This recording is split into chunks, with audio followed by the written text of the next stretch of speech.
Join us.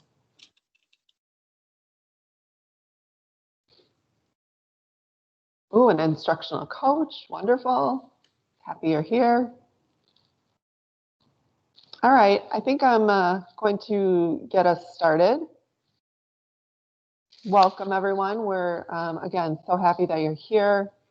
Thank you for joining us today. I just want to make sure everyone's aware that we are recording this session. I noted it at the top of the agenda, and I will send that agenda through the chat again.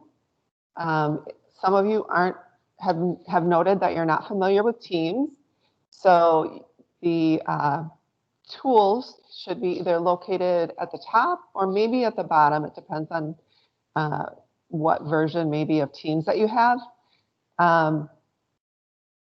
So there's a speech bubble, and if you click on that speech bubble, that opens the chat, and that's where I'm sending the link to the agenda. And that's generally where we try to communicate during the conversation. And that in that agenda, at the very in the very top box is a place for you to add your name, where you're from, as well as your professional role. And then if you could also make sure that you are muting yourself when you're not speaking, that's super helpful, so that there isn't, back chat or noise or, a volcano erupting. Sometimes those little noises make all the difference. And hopefully my dog stays quiet. It's just him and I in the house. Every once in a while he barks, so hopefully we won't hear from him. For our session today, we want to orient you to the agenda. And the next box under where we've asked you to introduce yourself, there are some virtual working agreements. So in addition to asking you to remain on mute if you're not speaking, is to use the features like the raise hand feature or the chat feature appropriately. And then even more important, as some of the topics that we may discuss today might leave you feeling like you have questions or might leave you feeling uncertain. And so we want to make sure that today we are critiquing ideas and not people, and that we're encouraging and inviting risk-taking, and that learning is messy and that it's risky. And so, in some sense, we're requesting people to be vulnerable today. And so we're happy that you're here and engaging in this conversation with us. And we also just want to share that participation looks different for everyone. So sometimes that's, sitting and listening. Sometimes that's engaging in the conversation. Sometimes that's sharing a question later on. So feel free, whatever that looks like to you, to engage with us today. Just a couple of more announcements before we get started. If you have a question today for Dr. McKinney de Royston, you'll notice that further down in the agenda, there's a yellow box that right next to it. You can feel free to add your questions here if you don't feel comfortable turning on your mic. You can also add them to the chat, and I can add them to that box. Or you can turn on your raise hand feature, or simply turn on your microphone and ask the question. So there's lots of opportunities of how to interact, we mentioned. We also want to make sure, and I'm going to mention this now just because usually by the end I forget. So there's in the green box where we have an exit flip, and we would love to hear from you at the end of the conversation today. It's just a few questions about what worked about today's conversation, what other topics you're interested in talking about, what types of professional learning opportunities you're interested in, to share those with us, because we're here for you. So if you could take just a couple minutes to fill that out, that would be wonderful. And then finally, there's one more of these conversations before the end of 2020, and that will be on December 15th. Same time from 4 o'clock to 5:15, and that will be with Dr. Angela Welton, AJ Welton, also from uw-madison. And she had an article recently featured in Adweek, Principals Need Help Building Anti-Racist Schools. And so we would love for you to join us in December as well.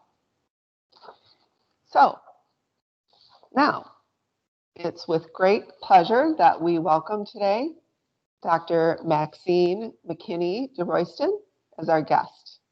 Dr. McKinney de Royston is an assistant professor of curriculum and instruction at the University of Wisconsin-Madison. Her research and teaching focus on how learning spaces such as classrooms can be designed to support the intellectual thriving and holistic well-being of racially minoritized children, especially Black children. Specifically, Dr. McKinney de Royston studies pedagogical approaches and interpersonal interactions and relationships within mathematics and science classrooms and how they can be improved to support children's learning and positive identity development. So thank you, Dr. McKinney de Royston, for being here with us today. And I'm going to turn it. All right. Thank you for inviting me. Can you all hear me? I'm getting a little bit of a message saying that okay, great, that my internet is slow. I'm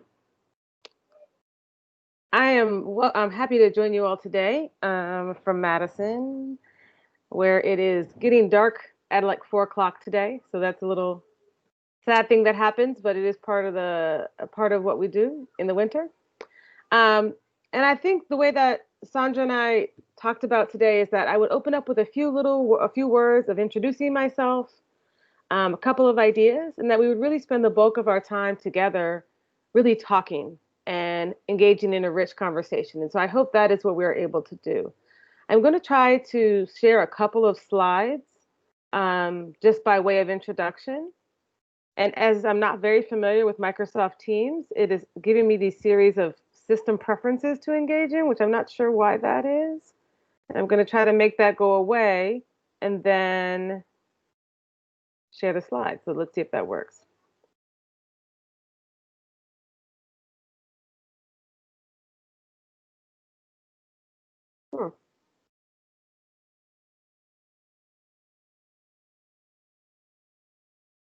Is it the same little box with the arrow in it to share? Yes, it is. It keeps on saying that it's going to open, and then I don't see anything that opens. Is it supposed to be somewhere?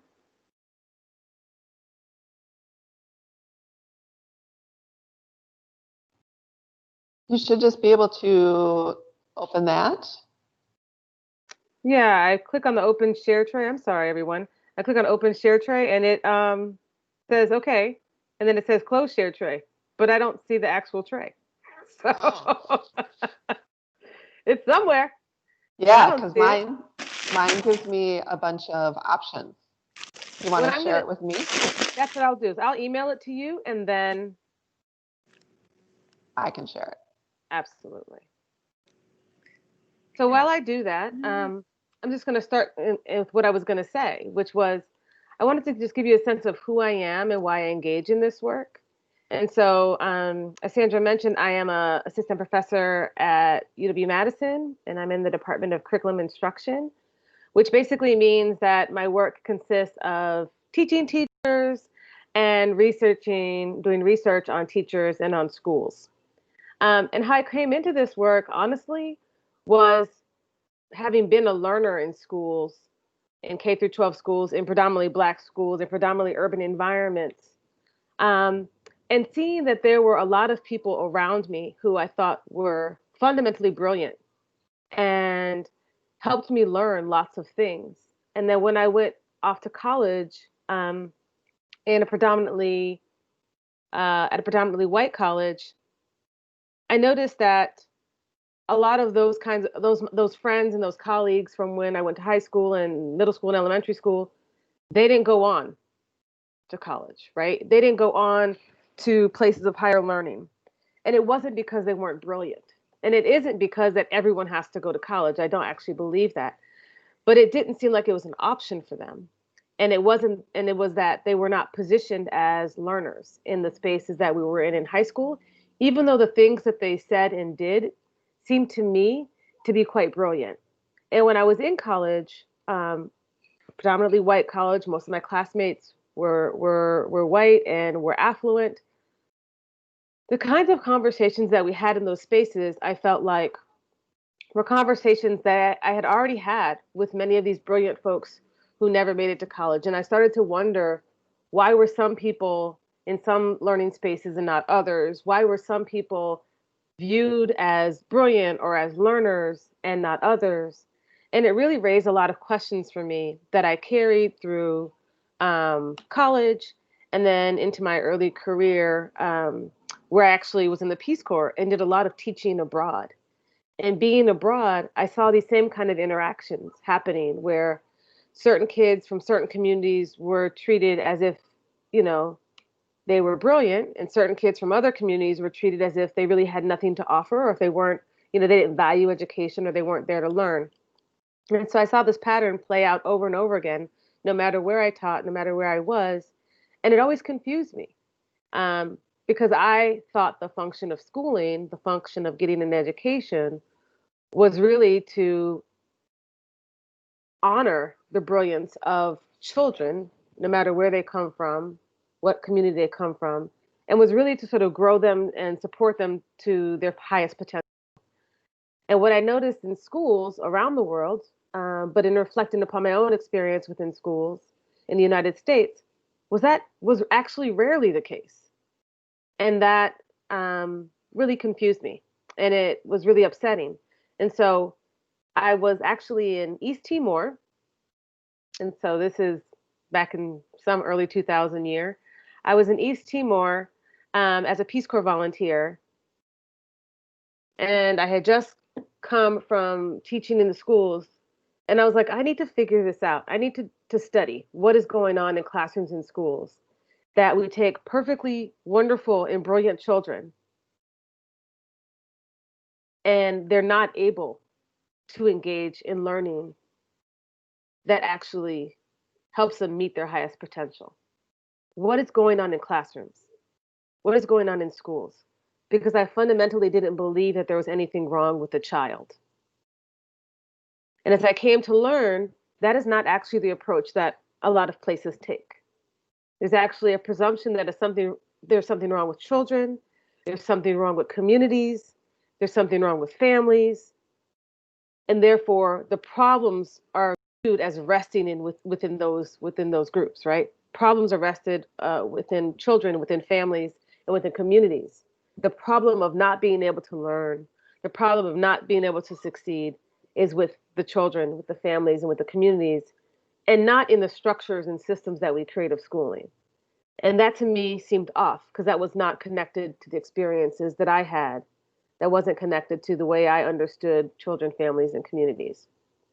So I decided to go to graduate school and begin to understand these kinds of issues. And I joke with everyone that I went to graduate school because it allowed me to get paid to be nosy, right? I get paid to go sit in classrooms and learn from teachers and learn from families and communities when I'm in community settings and really learn how people learn. And so the field that I'm a part of within education is called the learning sciences, which is people who study learning and people who study how people learn in learning environments. And I use that kind of understanding to think about how do we support teachers and how do we support quality teaching towards the thriving and well-being of racially minoritized children. Um, and so what I want to do today is to open up a space for questions around some of the ideas that were shared in some of the pieces that Sandra shared with you, as well as questions that you might have just at this particular historic moment about what does it mean to teach and learn? What does it mean to really be thinking about virtual learning and anti-racist teaching and learning at this moment? And how can we engage in this work?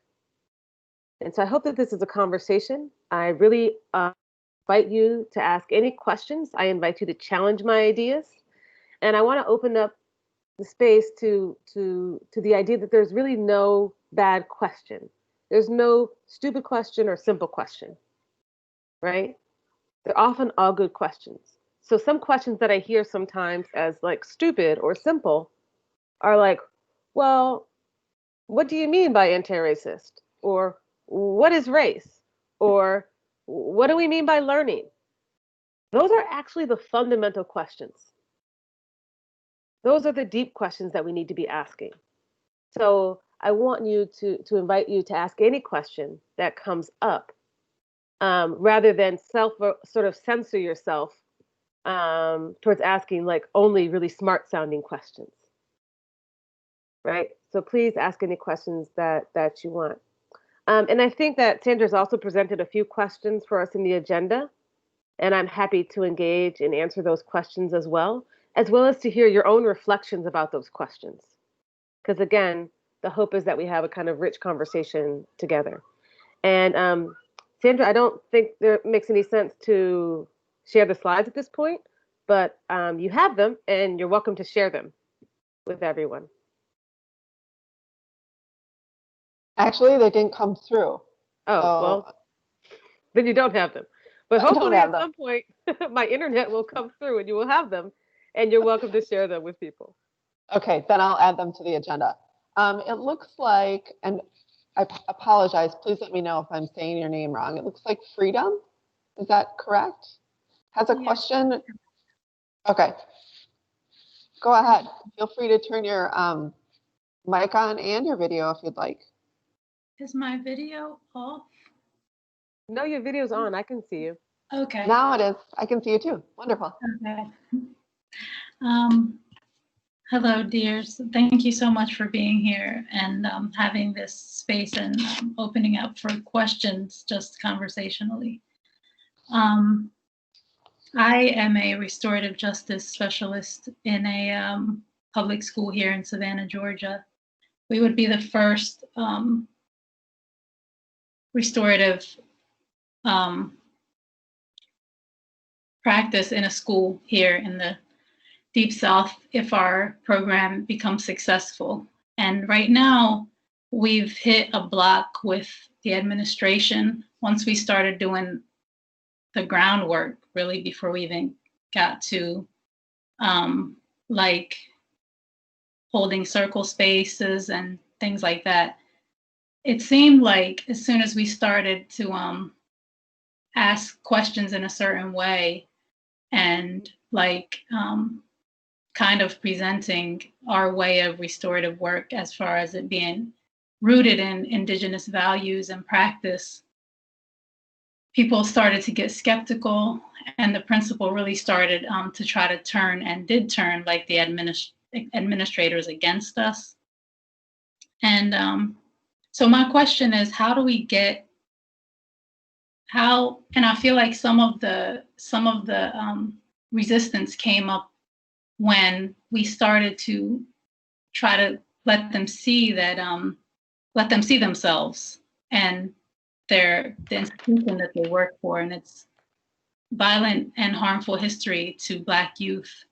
And it's hard to sugarcoat that. And also, so how do we get them to see without taking it personally, I guess? Or how do we get in the door with this work in the public school system? Mm-hmm. That's an amazing question, because I think it's so salient for the work that many of us do. I first want to say, as a way to, lift up your experience, that this is stuff that I hear is happening across the country, right? That there's this move towards restorative justice and towards restorative processes in schools, and there is a lot of resistance to them at the local level, even when there's a lot of conversation at the local level about equity-oriented practices, anti-racist practices, and practices that sort of center students' experiences and belonging, right? And so it's a really interesting thing where on the one hand, we're hearing all of the language and discourse about here's what we need to do, and then when you try to do it, you meet all this resistance, right? So I just want to first lift up that this is something that is unfortunately not singular in receiving this kind of resistance. I think the other thing that really I'm hearing you say and that I see lots of places is that people are really scared. People are scared of change. They're scared of doing something different, in part because we have this culture within schools, this culture within education, this culture within teaching of always having to get it right, of not being willing to take risks, to try, to make mistakes, and to learn from those mistakes. And I think that really dampens a lot of change. And it also is really anti learning. Learning is full of mistakes. And like Sandra said at the beginning, learning is messy. And we really have to kind of embrace that it's messy, that learning is messy, that learning is risky, and that fundamentally learning is about change. And until we do that, it's going to be really hard for us to do anything other than reproduce the harm that we've already been producing. And when we think about learning, we also have to think about not just our students, but educators learning. What are we unlearning and learning, right? And what are we working towards? And so, to the question of how do we get people to sort of see what we're trying to do, to buy into this and to try, I really think it's about somewhat the opposite of what you said, which is instead of taking it personally, instead of not taking it personally, I think fundamentally they need to take it personally. And by that I mean is I think we do this thing in teacher education in particular where we dehumanize teachers. And by dehumanize, I mean we take away teachers' own sense of self and their own sense of their intuition and ability to engage with other human beings and know how to support learning. Instead, we say, here's how you teach. This is what teaching looks like. These 6 best practices. Here's what kids need to know. Here's the curriculum. It's sacred. You shouldn't mess with it. Here's your classroom. Here's how it's supposed to be organized. Do this and your kids will learn. As opposed to understanding teachers as human development workers, right? As people who are engaged in the work of helping learners, in this case, children, but many of us work with adult learners too, helping learners grow, right? Helping them develop as full and whole human beings, not just as somebody who can do a certain kind of mathematics or learn a certain kind of, grammatical structure, right?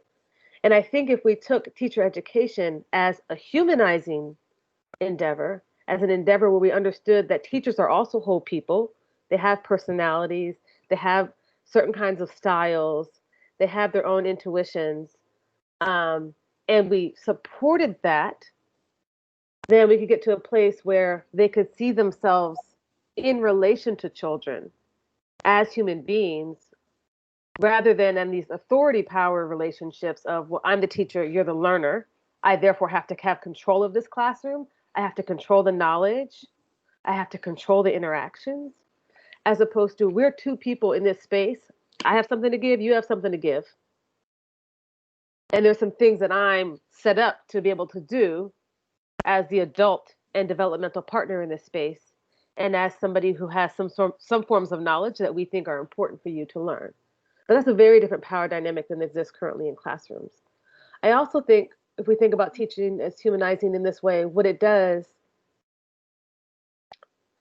is it honors, what the teachers, their teachers' whole selves, but also it gives them power to engage in the kinds of work that they know how to do, right? Instead of saying, you teach the curriculum as the curriculum is set, you say, you know what, the most important thing in your classroom is your pedagogy and your intention. And your classroom is a pedagogical design. I should be able to look at your classroom and understand what your intentions are as a teacher, right? The way your classroom is set up, even virtually, gives me a sense of what you value as a teacher and how you view learning. Anyone can, anyone can show what's in a particular book or a particular text. But what a teacher does is transform that into a learning opportunity. And how they do that is through their pedagogy, right? And through who they are. And so what I tell people often when I teach teachers is I say, I can teach anybody how to teach mathematics, because that's what I do. I teach math teachers. It's very hard to teach people how to respect children. It's very hard to teach people how to respect the humanity of other people, particularly those that are younger than them or that have less power than them. That is my hard proposition, not to teach them how to teach mathematics. And my guess is, Freedom, was it, right? Is that your name, Freedom? Yes. My guess is, in this context, that the teachers themselves have not been empowered to see themselves as essential. The teachers themselves have some fear, maybe from the administration, maybe from the district, about how they'll be evaluated and assessed. And now, in the time of virtual learning, there might be also a lot of fear from parents, because they feel like, I know a lot of teachers feel like they're being surveilled every day because they're literally in people's homes and everybody can see what they do. And so I think there's a lot of anxiety around change. There's a lot of anxiety around taking risks. And so I think if we frame restorative work, if we frame anti-racist teaching and things of that nature as fundamentally about empowering the teacher, as fundamentally about honoring the intellectual work of teaching, honoring the human development work of teaching, and showing how it actually allows them to do the things that they know that they're doing, and that it's okay for them to make mistakes and learn along the way, that people will have a lot more buy-in to these kinds of methods. But instead, what you hear people do is like, I don't want to do that because, what if this and that happens and then things fall apart, right? What if it escalates and doesn't de-escalate? Well, then what do I know? What do I do? What if the problem gets worse? And it's like, yeah, that's the work, right? It's trying to figure that out. And many teachers, because it's a highly female profession at this point, many teachers are women who are caretakers, be it of children, be it of elders, family members, community members. And they are very skilled caretakers who negotiate human relations all the time. So why is it that they can't do it in their classroom? Why is it they don't feel like they have the power to do that in their classroom? And for me, I think it's because they don't see themselves and who they are and what they're able to do in the context of their work. Instead, they feel like there's a thing that they have to do that somebody else is telling them to do.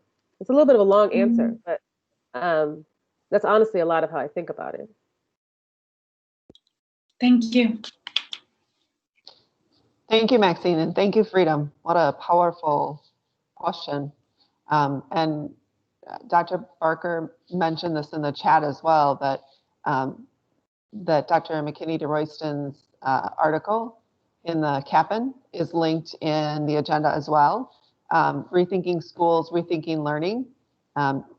Great food for thought as well. So you might want to check that out also.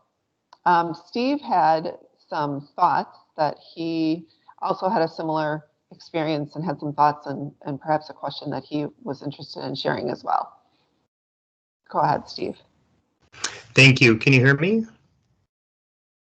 Yep. Okay, good. So I wanted, Freedom, I'm really glad you brought the question up that you did, because it not only is a shared experience that I had 6 years ago. I had a position in my district where I went to a high school and was part of my job was to rebuild the program of study and to implement restorative practices school-wide in a building that had historically been a really tough environment. And so I have a question, but I think it's important to kind of tell this part of the story because it feeds to my question and something I still struggle with, and it's a very simplistic question, but I think I will probably get some good advice or ideas around it. So one of the things that I found out in my work as I was working with the administrative team and trying to get the buy-in is that the administrative team also was harmed. They were either harmed by the system as children who came through the system from K through 12, the school system, or they were an administrator who had been harmed by the system as an in their administrative role, or there was harm caused by the community to the administrative team. And what I started to learn, it was very, very messy. And the harm was so deep that it really moved into a lack of trust or wanting to, everybody was very scared and the fear was almost deeper than the harm. Nobody really wanted to talk about it. And as people started to talk more about it, which, I mean, it took 6 years before people would have free, open conversations about some of the things that had taken place and the why the school was becoming a restorative practice school. Once the why started coming out, the next piece that started really coming out is the sense around ownership, how administration felt ownership around their staff and their teachers, and how teachers felt ownership around students. So we finally got to a point where people were willing to have the scary conversation about fear and share their story of what happened to them, which became very cathartic. But once that happened, what started to happen was the notion, and I'm sure we've all heard this, the administrative team would refer to the teachers as these teachers, and staff would refer to students as these students, and it was never my teachers, my students, my community. And it started to become really clear to me that this was kind of the problem. Everybody had felt comfortable naming the problem, but nobody wanted to take ownership over each other in the community. And so it took some more time to kind of grapple that hill. And now in my new position, I'm not used to hearing that phrase again, these teachers, these kids, those teachers, those kids. And I'm dealing again with the same kind of situation now in multiple schools with what I do. And I'm wondering, knowing that that's going to be a big piece of the work, if there's any thoughts around how to mitigate the conversation or to have the conversation sooner than later, now that I know what the ownership is a huge part of the problem. And feeling responsible. I guess it's not ownership, it's about feeling responsible for one another, administrators feeling responsible for their staff, teachers feeling responsible for administration, everybody feeling responsible for kids, and having that real sense of community. If there's any thoughts or notions around how to expedite that conversation, I would love to know, because I feel in particular with the pandemic happening and we're all working remotely, I'm seeing it become more and more prevalent in daily conversations.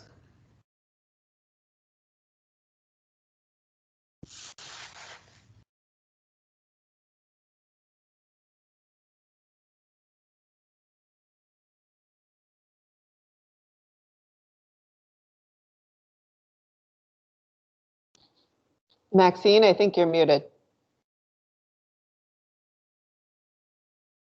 Can you hear me now?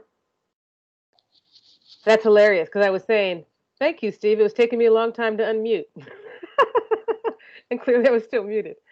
It feels like I'm having a bad internet day.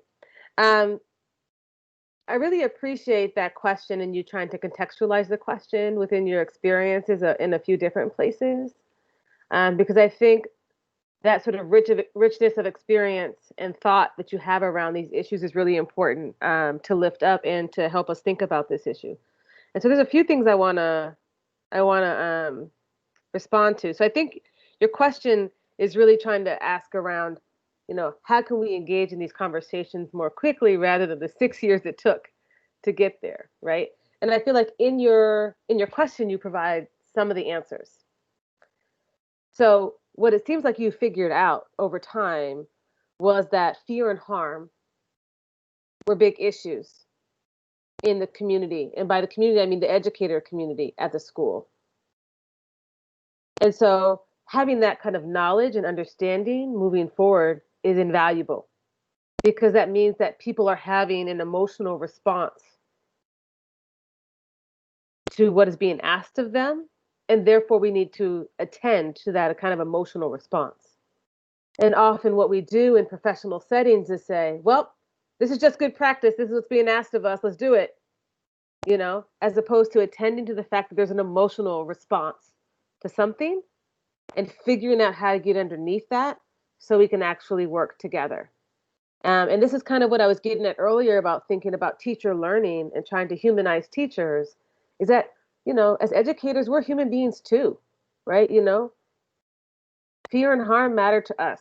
Having trust with one another matters to us.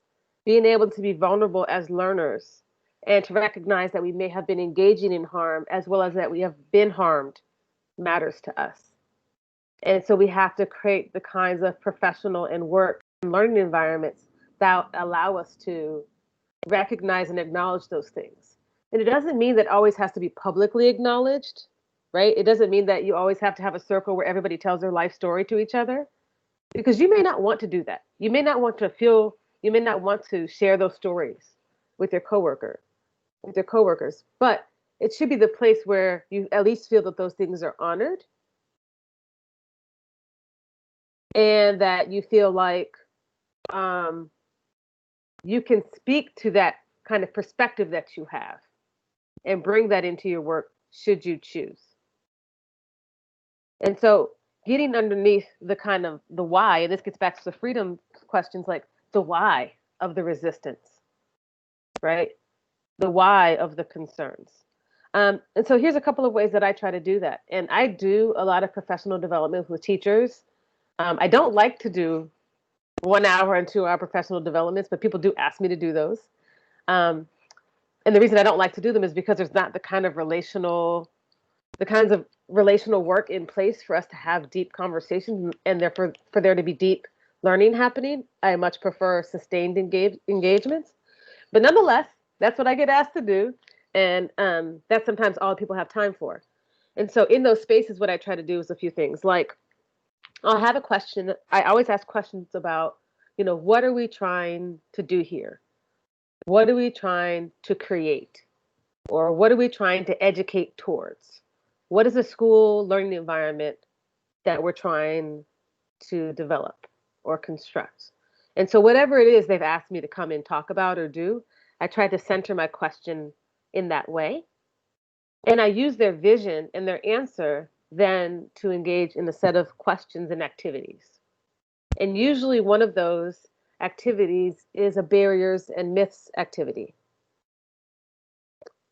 And so, say for example, the thing that they're trying to create is a restorative justice system in their school, right?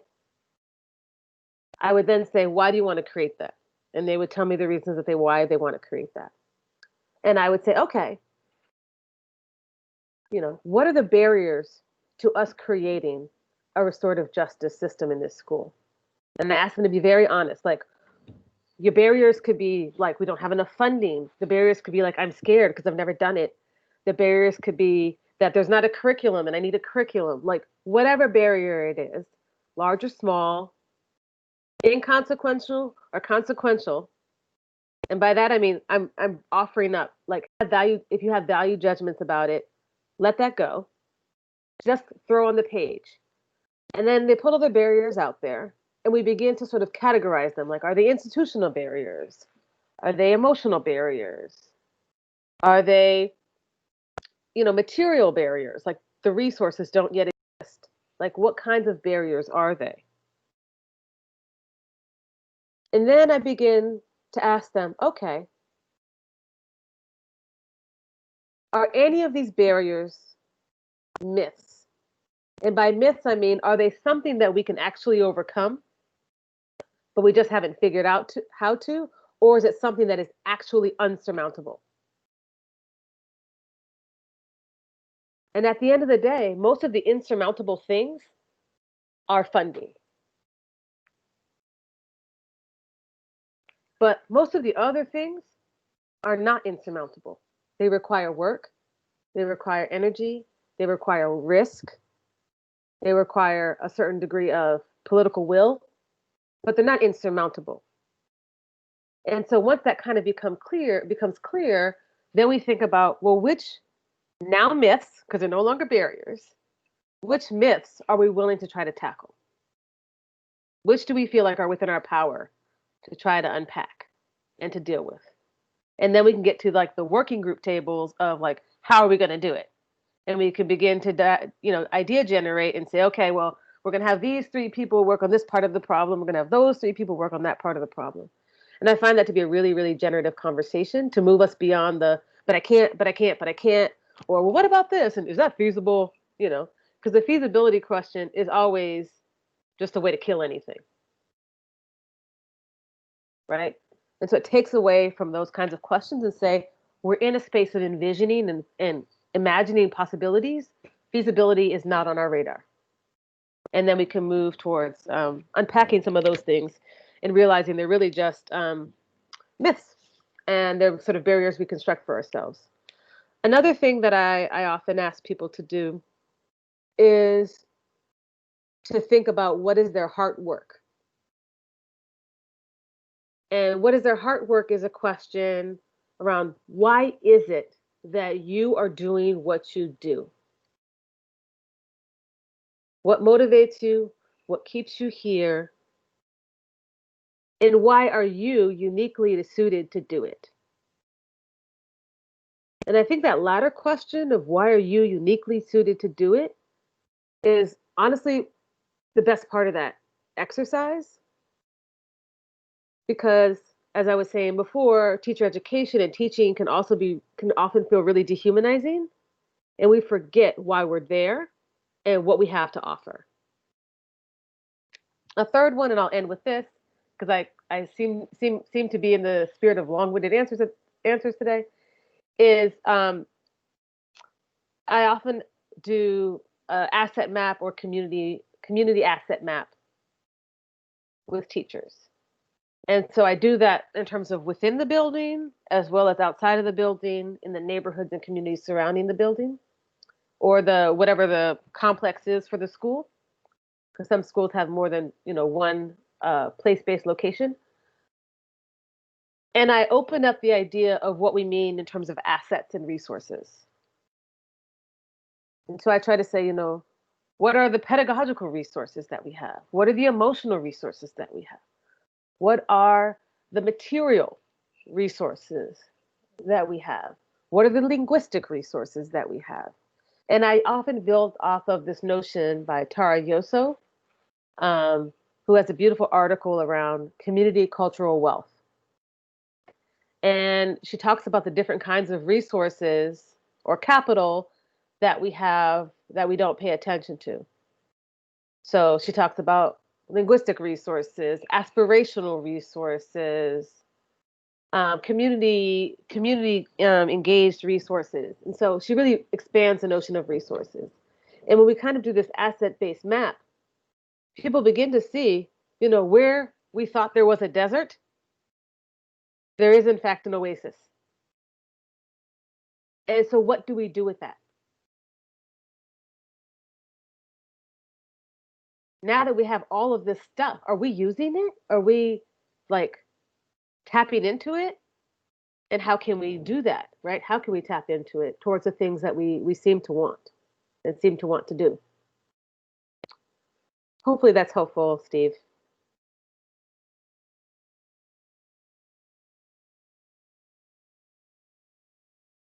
Incredibly helpful.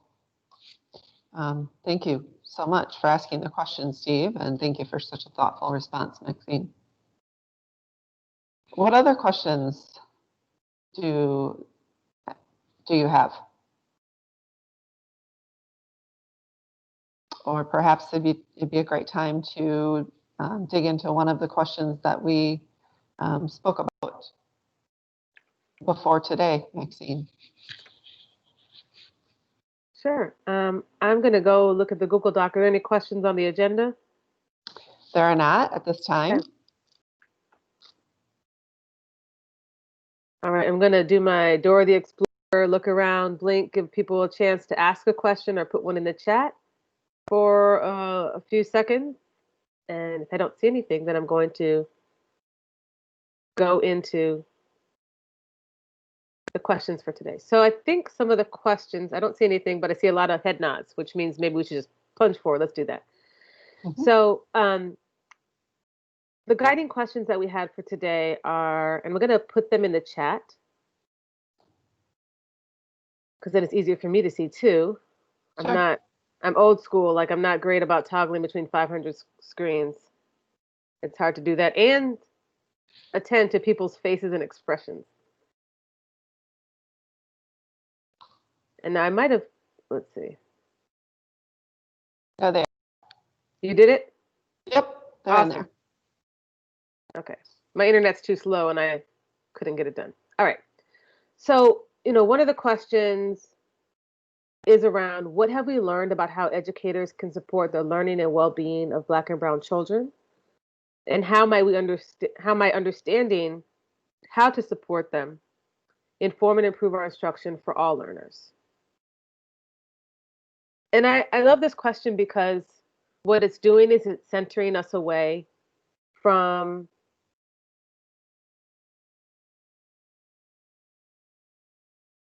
really normative notions around the child, which are often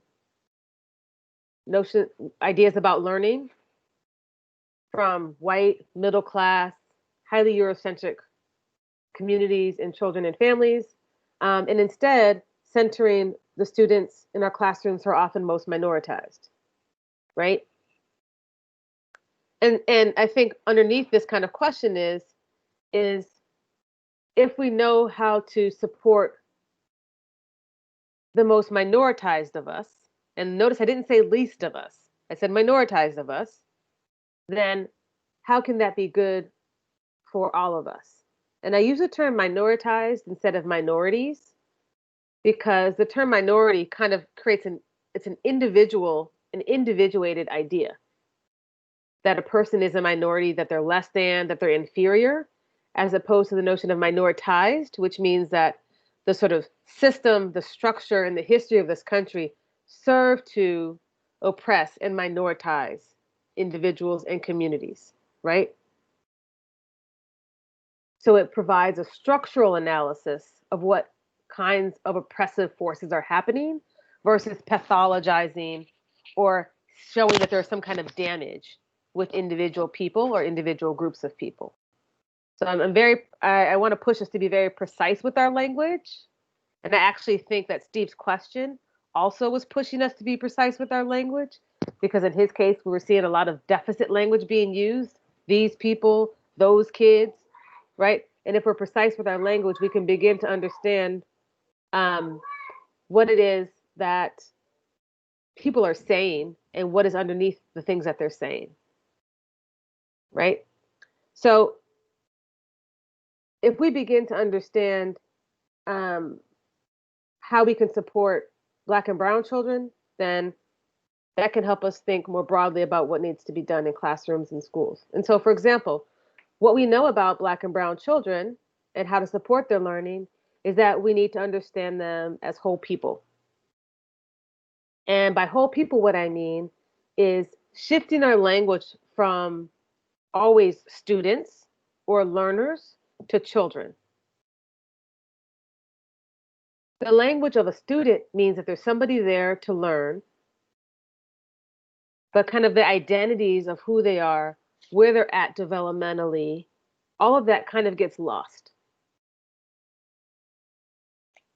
But if we understand, and also Black and Brown children have often not been seen as children, right?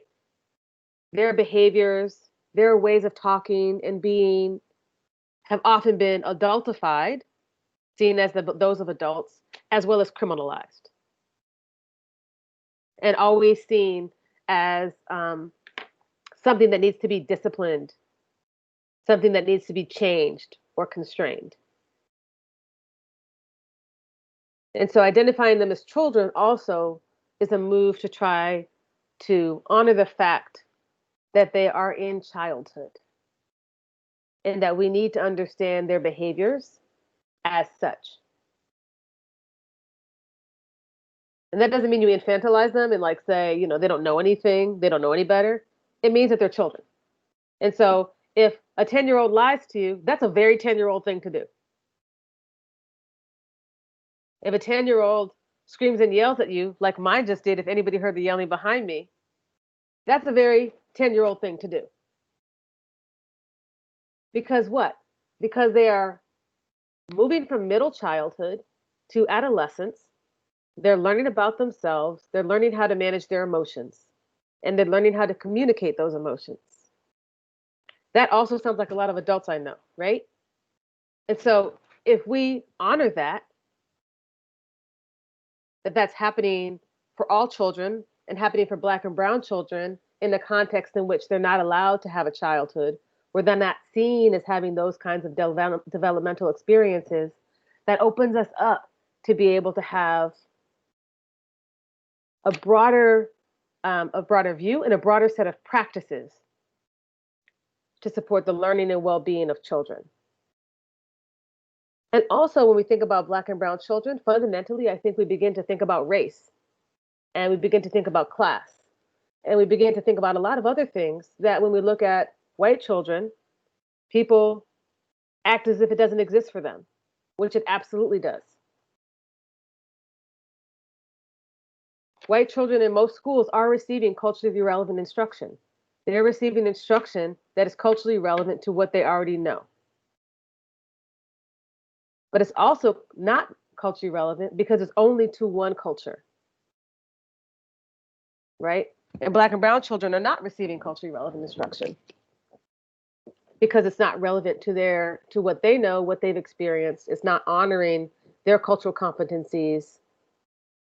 And so I think if we understand what the needs are in terms of the cultural competencies that are needed, the kinds of ways of understanding the diversity of childhood and the diverse needs of children, and the ways in which Black children and brown children are seen and viewed in our society, and how that might make them feel and act, then that helps us better serve all learners, because then we're more attuned to the variety of needs that kids have, and we're more attuned to the specificity of needs that each child has. There's not one way to teach Black children. There's not one way to teach white children. We need to have really diverse toolkits. We need to be able to improvise upon what we know to serve the needs of the children in front of us. And not in a colorblind, or the better term now is color evasive, because colorblind is a kind of ableist term, but color evasive way of like, well, I love all children, I'll treat all children the same, but in a very race conscious and class conscious way of saying, who are my kids? What are they experiencing? And therefore, what are their needs? And you can do that in a way that's not essentializing and saying everybody needs the same thing because they come from a certain group. But in a way of, let me begin to figure out what's going on and how I can serve this kid, as well as, are some of those things that I'm thinking about applicable for broader swaths of children, right? Is this something that would be great for the whole class? Would this be great for part of the class? Or would this be great just for this individual child? And then I can begin to figure out how then I'm going to engage in instruction. Is it going to be whole class, small group, individual? Is it something I want to teach about? Something I want to have a specific interaction around? It allows you to make, I think, more nuanced pedagogical choices. So I'll stop talking at you for a moment and see if there's any questions, comments, or responses to anything I've just said. And again, I invite you to disagree with me. I invite you to push my thinking.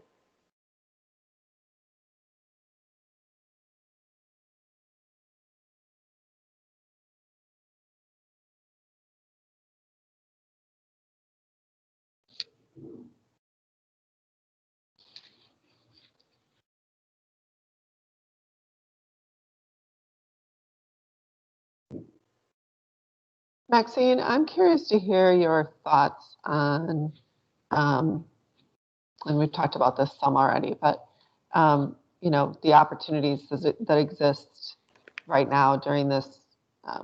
Actually, I'm going to hold on. I see somebody has their hand up, so I'm going to put my hand away. Oh, and they put their hand down, I think. Yeah, you can go ahead. That's fine. No, go ahead. Please, Really? please go ahead. Please. Was that you, Lawrence? It was, Okay, but go ahead. Nope, go she's ahead. amazing. It's like unreal. I agree. So go ahead, You really. know what? No, thank you, Lawrence. Stab at this real quick, and it was mentioned earlier when she spoke about. Oh, actually, I'm going to speak directly to you. When you I'm spoke here. right, like you just left, right? So when you spoke about the cultural capital inside of buildings, and how do you identify that? And who identifies it? If it's already blind to leadership, that audit, who does that audit? Just to. That's a great question. And I think it's going to be different in every case.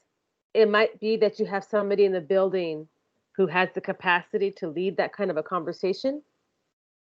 It might be that you feel like that the relationships in the building are too fraught and you need somebody from outside to have that conversation. And so that's really going to be on a case by case kind of basis. But I think whoever does it, what they have to be able to do is to be able to offer up a set of questions that push people beyond the kinds of ways that they would expect to answer the question. As educators, we're well trained to give the right answer. We're very well trained. But there's actually not a right answer here. And so we have to be able to set the stage for there's not a right answer. We have to be able to set the stage for people to say things that we might not expect. We have to set the stage for people to, take risks and make mistakes. And so whomever can engage in that would be the person that I would invite to engage in that, to lead that kind of conversation, if that's somebody in the building or outside of the building. Thank you. Thank you. Thank you, Lawrence. Keith, and then Tracy. And can I say one quick thing to Lawrence? And if possible, I would ask people to stop paying people outside of the building to do a lot of work. The schools need money, and I feel like we pay people like me all kinds of money, and there's often a resource in the community, a resource in the building or adjacent to the building, like some of the community-based educators that come and lead youth-based programs in schools or that kids go to in after school, that we can be utilizing that would keep money in the school or keep money in the community. So that'd be the last thing I'd say. Sorry. Hey there. Yes, this has been awesome. Can everyone hear me? I can hear you. Okay, awesome. So I love that you said that, because I work for an organization outside of the school system, actually with Freedom, as we are kind of doing this really needed work. And I think an important question I had for you is, I'm aware of that value in constantly committing and moving in a way that is rehumanizing everyone involved in this type of work, even ourselves as facilitators, et cetera. And I think a particular question that I have that feels especially pertinent to the times is, how do we address behavior that is clearly kind of indicative or communicative of an unmet need from an administrator who may be really being crushed from the top and the bottom, right? Because of a lot of the conditions we're having to think through. How do we hold space for that humanity, but also call out very real harm that is impeding that process? In a state where, like, literally, entire school districts are trying to figure out, can we even go to school in January? But yet right now, there's just very real harm happening to everyone involved. And so as a facilitator, I value in being able to meet people as humans first, because that's why we're in this work. But I'm also very much of a... Hi, honey, I'm talking. Oh, my shoes came? Thank you. They said G. Never mind. All right, can I finish? I understand. Can I finish? Why did they say G? I don't know, but I'm not going to answer it right now. Can I finish and then talk to you later? Would you like some love? She Okay. is beautiful. Would you like some love? Are you good? Okay. I'm sorry if I missed the end of your question, but No. I think can I revoice what I heard, Yeah, please. and then you can bring me back on the right track if I get off. What I heard you asking was, how do we engage in this work of working with schools where we can hold space for the humanity of the folks that we work with and still call out the very real harms that they might be engaging in? Is that what I'm hearing? That's it. Okay, beautiful. Let's do it. So there's a few things that I try to do, especially with administrators who everyone else feels like they have a lot of power, and they feel like they have no power, but they do have some power, is to think about what is my sphere of influence, and what do I think is within my power.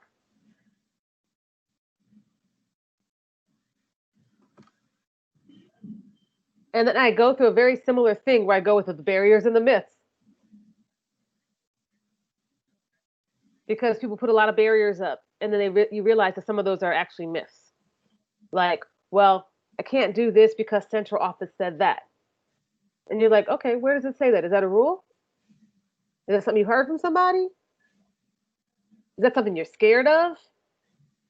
Like, and begin to unpack these barriers that they put up, right?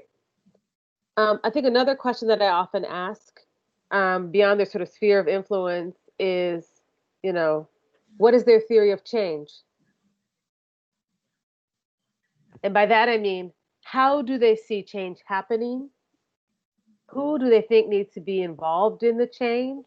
And what kinds of change do they value?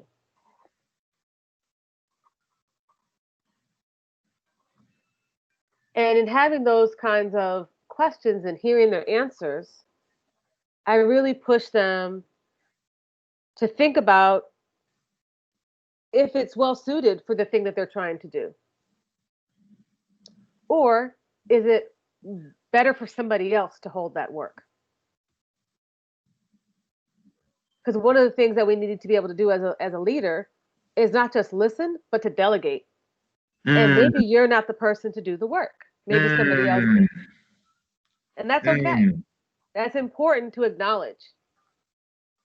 That's important to acknowledge that you may not have the skill set or the willingness to do it, but you think it's important. So find the person who does. Another thing I like to do with folks is, and this is a little bit trickier because it requires you to have something to do it with or to find something to do it with, is to engage in analyzing video of classroom interactions or of school interactions. So it could be something from their own classroom or their own school, or it could be using something like, the documentary America to Me that's in Oak Park School. I don't know if anybody is familiar with that, but America to Me is a series that investigates, race and inequality in a school in Illinois. And it's following how the school deals with this. And it's free to educators. So if you just look up America to Me documentary, it'll pop up.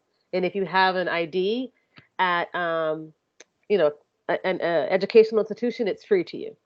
And so you can find interactions in those, in that series and show them to the staff and say, let's unpack what's happening here. And I like this, we use this frame a lot in mathematics education. What do you wonder? What do you notice? And I use that kind of a frame. And then I try to couch it within a specific thing. Like if we're looking at disciplinary practices, or if we're looking at interactions between teachers and students, or if we're thinking about what is the teacher's view of learning, whatever it is that they're concerned with, you can move that into a wonder and notice idea and really push the conversation forward. And so I think in doing those things, we can begin to hold the space for the humanity of the folks. And then we can also begin to call out some of the harms that we might be seeing happening, because it then moves away from them saying, I did this thing, to saying, let's put all the stuff kind of out here on the page. And it allows them to have this aha moment of, oh my God, this whole time I've said I wanted restorative justice, but I'm the one that put in the zero tolerance policy.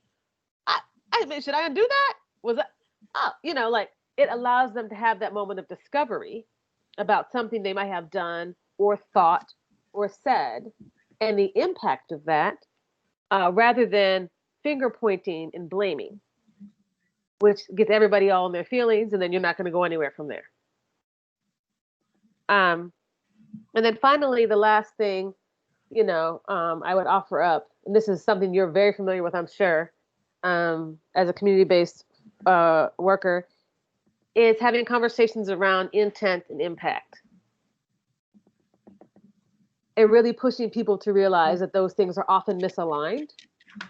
And that doesn't mean anybody is wrong or horrible, but that good communication and strong relationships are founded upon the recognition about how we can try to honor not just intent, but honor impact, even if it doesn't line up with our intent, and move ourselves to trying to work where our intent leads to the kind of impact that we want, but that it's never going to be perfect. We're always trying. And we see this a lot with conversations around racism, right? Like, well, I wasn't trying to do this. It's like, that's great. That's great. We're glad you have good intent. We're glad you're trying to do this. But how did the other person experience that? And offering that up, it's a very legitimate read on the situation, and then backing us back up to intent. And thinking about, okay, if that's your intent, then what does your practices look like? How do you make your intent clear to other people through your practices, through your behavior, and through your language? And it really has to be all three, right? It just can't be through your language. But that's where everybody wants to go to. It can't be there, because then it's disingenuous. Because you're calling something out and you're saying it's there, but that's not actually what you're doing, right? So it has to be in your language. It has to be in your behavior, how you treat people, and it has to be in your policies and your practices. It has to be in all of those places, or it doesn't feel right. It feels funky. And it doesn't actually quite work. They begin to corrode each other, right? There we go. Put some socks on. Hopefully that was helpful, Keith. Here, can you go put some socks on? No, go put some socks on. You're not listening. Hurry, and then so you can play with the cat.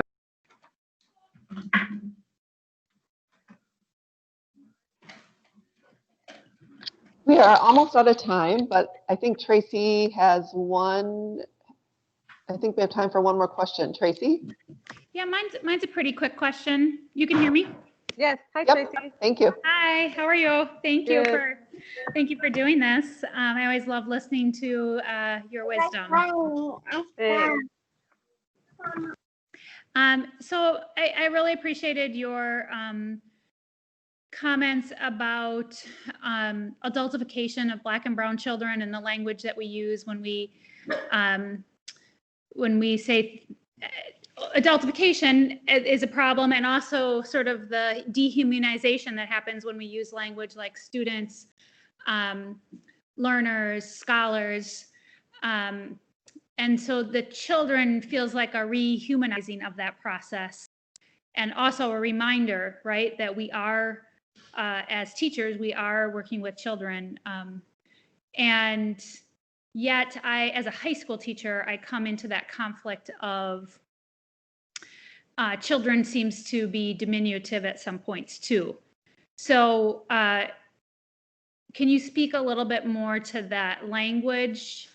Deficit language is something that I'm, constantly listening for in math. The one that I've been hearing that's really been catching my ear in the last couple of weeks is special ed student. Not student who receives special ed support, but it's a special ed student. So assigning that classification to a student. So I guess I think a lot about deficit language, and I'd love to hear your thoughts about, vocabulary for high school students that doesn't, recognizes their age, but yet gives them that chance to still be children. Yeah. Well, Tracy, I think you've given us a bit of the answer in your own question again, because you all already know how to do this work. I'm just here, hopefully, just lifting up the stuff that you already know. And so in your answer, what you said was shifting from putting the classification and identifier in front of the student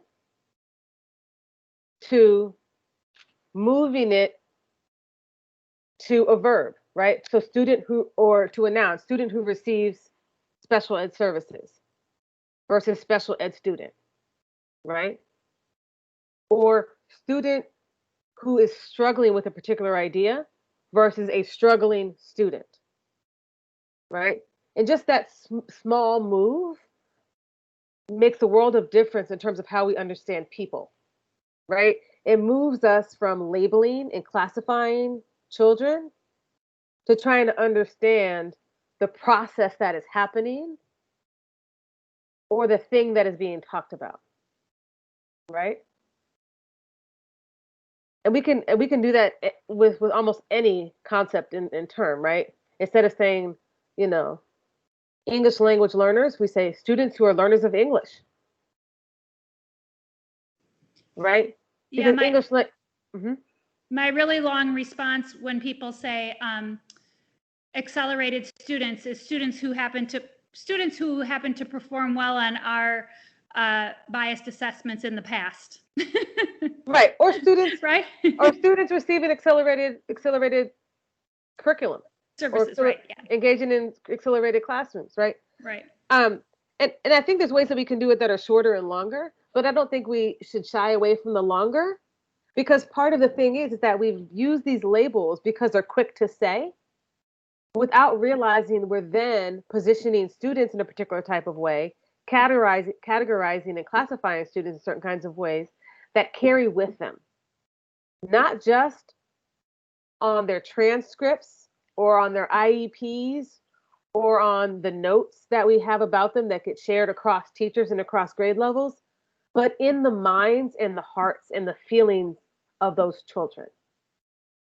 When I interview children, they tell me, "Oh, well, I've never been a math learner." Right? Or, I never was good at school. I was always a bad student. Right? So they actually internalize and take up this kind of language about themselves that has real life implications for who they see themselves as, what they feel like they can do and learn, and all because we wanted to have a quicker phrase, right? We wanted to be able to write it quickly, say it quickly. And that to me is not a good enough answer. It's like when people say to me, "I don't want to say McKinney de Royston. Can I just call you Royston?" Or "I don't want to say Maxine. Can I just call you Max?" No. Just do the work and say my whole name. Thank you very much. And I think we should give grace to our students and be able to actually communicate what it is that's happening rather than trying to label and identify them. And that is only one example of deficit language that happens within our schools. There's many, many other examples, some of which you all shared today, others of which that are really deeply embedded within our curriculum and our policies and our practices. And so I would just, rather than giving a long-winded response, I would just encourage everyone to pay attention to the language that they use and to think about what does that language communicate. If you were somebody who was categorized within that language, what do you think that would say about you? And would that represent who you are? And I want to say that I'm very attentive to the fact that we need to use specific type of language on paperwork sometimes to be able to offer student services, to offer children special services. But that's different from using the language in everyday practice, right? I don't like it on the paperwork either.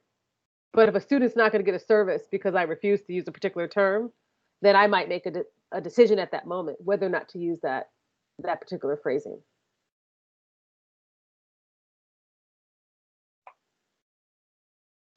Thank you so much, Dr. McKinney de Royston.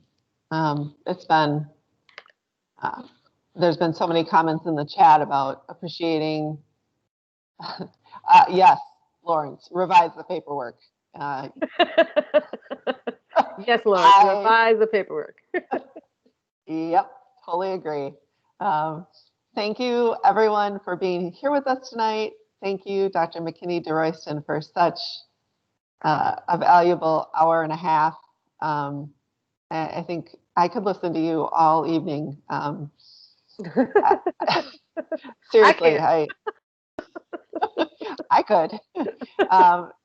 I just want to thank you for sharing your knowledge, for sharing your heart. It's been wonderful. I did add your email and your. I'm a little bit Twitter illiterate, but I think that was your Twitter handle. Is that right? That is right. Yeah. See, I got it. There we go. Yes, I look forward to seeing you on campus as well. And I just look forward to seeing you soon, hopefully in person. But if not, then, by virtual chat. Thank you all for being here tonight. If you can take just a minute or two and fill out the exit slip, that would be great. We want to know, what worked for you tonight, what other topics, what other questions you have. We appreciate your input because that's why we're here. We really want to do our best to meet the needs of the educators and our children. That's why we do what we do. So thank you all. And we look forward to hopefully seeing you again in December. Take care, everyone. Thank you.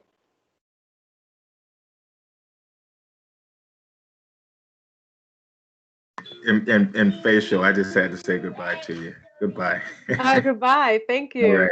Amazing. Thank you for being here, Lawrence.